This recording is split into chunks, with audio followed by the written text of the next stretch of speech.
Gracias, Daisy, por ese informe en directo. De otro lado, las autoridades gubernamentales han reiterado que hoy las agencias darán servicios como de costumbre, que es un día normal de trabajo y que hay clases en las escuelas públicas. Si bien se sabe que en este tipo de casos se hacen esfuerzos para mantener las operaciones. La realidad es que habiendo un llamado a paro general no se trata de un día como otro cualquiera. Está con nosotros el secretario de Estado, Kenneth McClintock. Buenos días. Gracias por estar con nosotros. Usted como secretario de Estado quisiera que nos hablara, ¿verdad?, aquí a Erudi, a mí y al pueblo de qué se dice de un país que enfrenta un paro nacional. Bueno, primero, no un paro nacional. Aquí no va a haber nadie en Cincinnati ni en Seattle paralizando trabajo en el día de hoy. Va a ser un paro estatal, insular, territorial. Bueno, pero para muchos es una nación. Para la minoría. Y entonces no creo que debemos utilizar lenguaje minoritario para todo el país. Pero yo creo que eso no está bien, pero nuevamente... Okay, pero el país está en paro. Eso es otra cosa. El país no está en paro. Bueno, hay que ver qué va a pasar hoy. Hoy aquí en Univisión viene la gente a trabajar, están trabajando aquí en el día de hoy y van a seguir trabajando. En los supermercados va a estar la gente trabajando, en la fábrica va a estar la gente trabajando. Las agencias gubernamentales. Más del 95% de los puertorriqueños van a hacer hoy lo que hicieron ayer y lo que van a hacer mañana. O sea, que para usted es una manifestación cualquiera. Es una manifestación importante que hay que escuchar, hay que darle espacio para que lo hagan. Y de hecho el espacio que los propios manifestantes escogieron, la L esa que han escogido, tomando como intersección la entrada del Irán Bithorn, ya yo entré a Google Earth. Y yo invito a cada periodista, antes de mencionar cualquier cifra, antes de repetir cualquier cifra que otra persona les diga a ustedes, entren a Google Earth, está disponible en la laptop de cada uno de ustedes. Claro, porque lo propio sería verlo cuando ocurra la manifestación, no, porque ya, ahora. Mira, ya empezamos a decir que había una gran multitud de personas llegando. Ahorita, va a decir, los organizadores han dicho que ya se está acercando a la meta de las 100.000 personas. Sí, pero la pregunta original era ¿qué dice de un país que está en esas condiciones? ¿Qué dice? Porque usted ve a otros países y dice, mira lo que está pasando allá. ¿Qué dice de Puerto Rico? ¿Qué se dice de un Puerto Rico que tenía un déficit tan grande que el gobierno de Puerto Rico pasado estaba gastando $1.40 por cada dólar que recibía de ingresos? Eso fue lo que provocó las acciones que hoy se están protestando. ¿No fue producto de una reforma de salud que venía ya con situaciones serias que empezó Pedro Rosselló, como han dicho muchos, o eso es algo trillado? Si hubiese sido eso, y no te acepto que fuera esa reforma de salud, hubo un cambio de gobierno hace 9 años atrás. Y el gobierno que hubo después de eso, y el gobierno que le siguió a ese, tuvieron 8 años para corregir cualquier cosa. ¿Pero qué hicieron?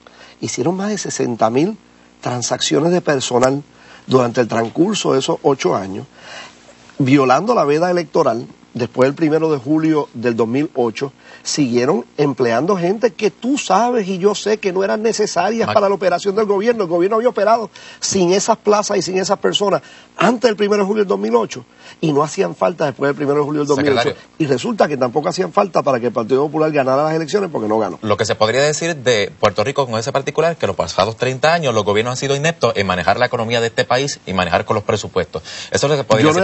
Yo no he hablado de 30 años. Pero, yo lo que te he hablado es que es un hecho histórico de que en la década del 90, durante la administración del Partido Nuevo Progresista, se generaban superávits anualmente en el presupuesto del gobierno de Puerto Rico. Eso es altamente cuestionable porque se dice que había un déficit presupuestario de cerca de 1.200 millones que dejó Pedro Rosselló por los pasados 8 mira, años. eso no fue lo que reportaba Univisión en el año 2000. En el año 2000, Univisión reportaba que al 30 de junio hubo un superávit de tantos millones de dólares. Luego de eso, es un hecho inequívoco. De aquí, año tras año, había un déficit cada vez mayor y el gobierno... Populares nada más, de los populares nada más. Da la casualidad que eran los que controlaban el país y que iba incrementándose ese déficit. Nosotros creíamos, al comenzar la transición, que íbamos a encontrar un déficit de quizás 1.2 billones de dólares. Y entonces nos dimos cuenta de las grandes mentiras que le habían pasado el gobierno anterior a la legislatura y al pueblo y a la prensa. Y cuando vinimos a sacar el cálculo, el déficit era de 3.2 billones de dólares. ¿Cuáles fueron los economistas que hablaron con el gobernador y le indicaron la situación tan seria que había en el país? Porque la Asociación de Economistas dice que por su parte nunca fueron consultados, o sea, que había que despedir. Bueno, miembros de la Asociación de Economistas fueron contratados o fueron utilizados para identificar las partidas. Pero fíjate, ya tú estás volviendo como si ese 3.2 billones no existiera. No, o sea, al contrario, yo no puedo afirmar. Existía. Puede que hayan unos cuantos economistas como José Alameda, que es un activista del Partido Popular, que quieran tratar de hacer creer que las cosas no estaban mal. No era un activista del Partido Popular en el área oeste de Puerto Rico. Va a reuniones políticas, según me han indicado. ¿Qué se adjudica aquí a política? Hay estudios. Bueno, pero es que para que tampoco creamos que porque estudiaron economía y se desempeñan como economistas, son personas que no, que no mezclan la parte política en sus vidas con la parte profesional en sus vidas, lo mezclan. ¿Cuál fue el estudio científico que presentó? Pero yo soy político. ¿Cuál fue el estudio científico que se le presentó al gobierno que indicaba que el pueblo prefería los impuestos o prefería los despidos a los impuestos? Esto no fue un estudio, esto no fue un referéndum, ni fue una encuesta para ver qué es lo que el pueblo quería.